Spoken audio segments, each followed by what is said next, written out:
Al mencionar el evolucionismo, lo primero que se nos viene a la mente es la teoría de la evolución de Charles Darwin. Sin embargo, las primeras evidencias de la existencia de un pensamiento evolucionista se encuentran en las obras de Anaximandro de Mileto, quien pensaba que el agua era el origen de la vida y que los peces fueron los primeros habitantes de la Tierra. Entre los antecedentes más cercanos a la época de Darwin se encuentra el trabajo de Charles Lyell, un geólogo inglés que con su obra Principios de Geología de 1833 expone su teoría del evolucionismo geológico, basándose en los diferentes estratos de las rocas, creando el principio de uniformidad.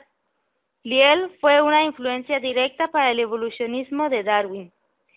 Entre los años 1831 y 1836, Darwin realiza sus viajes a los mares del sur, donde realiza las investigaciones que dieron lugar a sus teorías sobre el origen de las especies y la selección natural.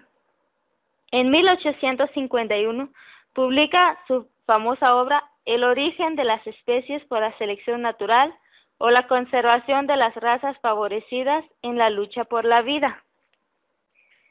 En 1871 publica otra obra muy interesante, pero mucho más polémica que la primera, llamada La descendencia humana y la selección sexual, donde postula que el hombre desciende de los simios, causando grandes protestas en la sociedad inglesa.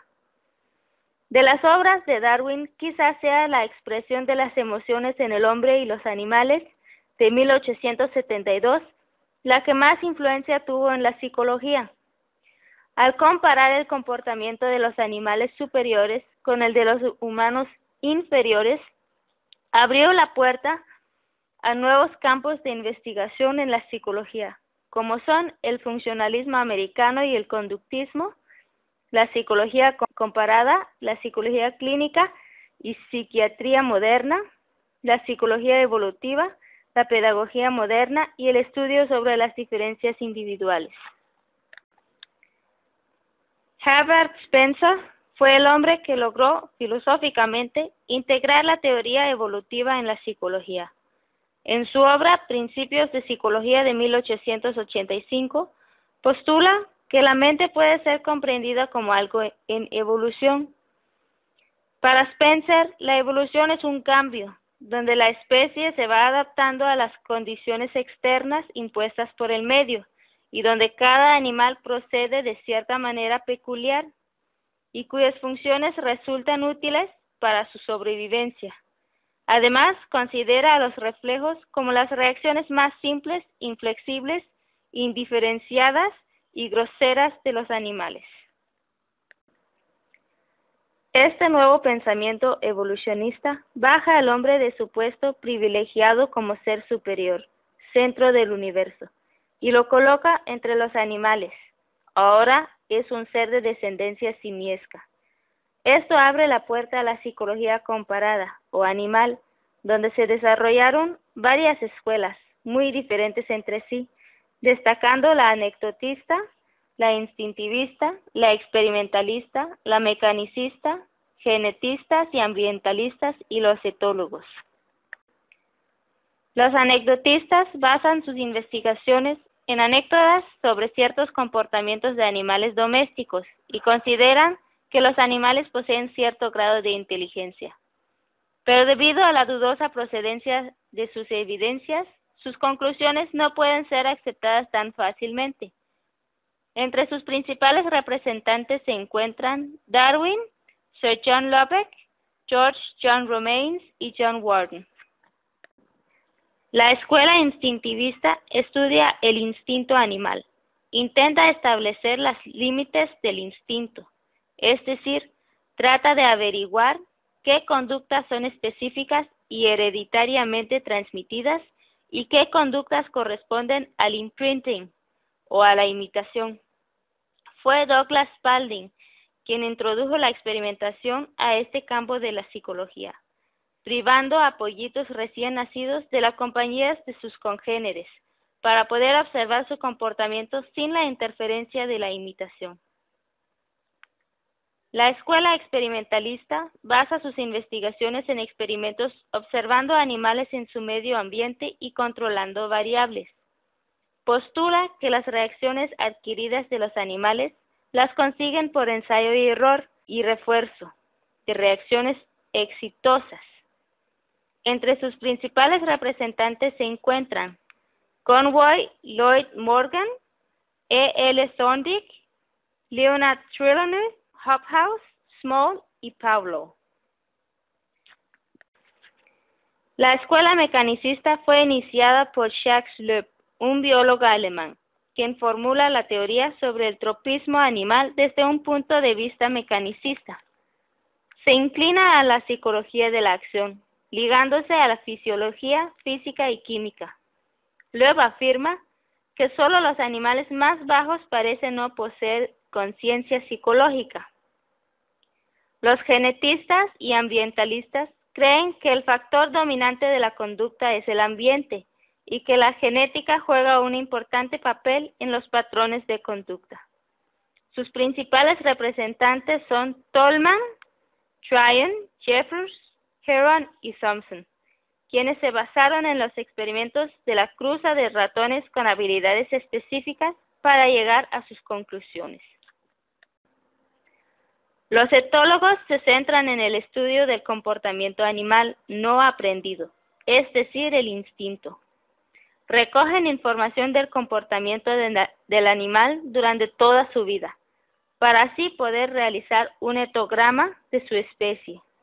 Entre sus representantes principales se encuentran Lorenz, Tinbergen y Maunus. La psicología diferencial estudia las diferencias individuales. Un ser diferenciado es aquel cuyas modificaciones le otorgan más posibilidades de proliferar y un mayor margen de supervivencia. Es el médico español Juan Huarte el que en 1575 publica la obra Examen de ingenios para las ciencias, donde postula su teoría de las diferencias por los humores, y con eso llega a ser reconocido como el padre de la psicología diferencial. Su trabajo tuvo una gran importancia para la frenología, fisiognomía y tipología. Sin embargo, fue la astronomía que contribuyó con la primera medida sistemática de las diferencias individuales, la llamada ecuación personal. Sir Francis Galton, quien creía que las características psíquicas eran heredadas y medibles, fue el primero en aplicar los principios evolucionistas al estudio de las diferencias individuales de los hombres. En su obra de 1869, El genio hereditario, trata de demostrar la herencia de la inteligencia, obteniendo conclusiones estadísticas sobre mediciones subjetivas del talento. Su obra, Investigaciones sobre el talento humano y su desarrollo, de 1883, logra situarlo como precursor de la psicología científica. En esta obra trata de medir la asociación mediante el uso de un cuestionario, siendo este el precursor de los test de inteligencia. Galton seguía aplicando el método experimental al estudio de la asociación. Al celebrarse la Exposición Internacional de la Salud en Londres en 1884, Galton instala en ella un laboratorio antropométrico, donde todo el que lo deseara podría someterse a 17 medidas de diversos aspectos de su persona. De esa manera, Galton logra obtener datos físicos y mentales de diferentes individuos, para poder buscar entre ambas las relaciones que creía existentes. Galton creía que el propósito inicial de la naturaleza era obtener el hombre medio, y que las diferencias se debían a errores accidentales. Con toda la información que tenía acumulada, logró construir las curvas correspondientes a este fenómeno, obteniendo así las medidas de lo normal y lo anormal.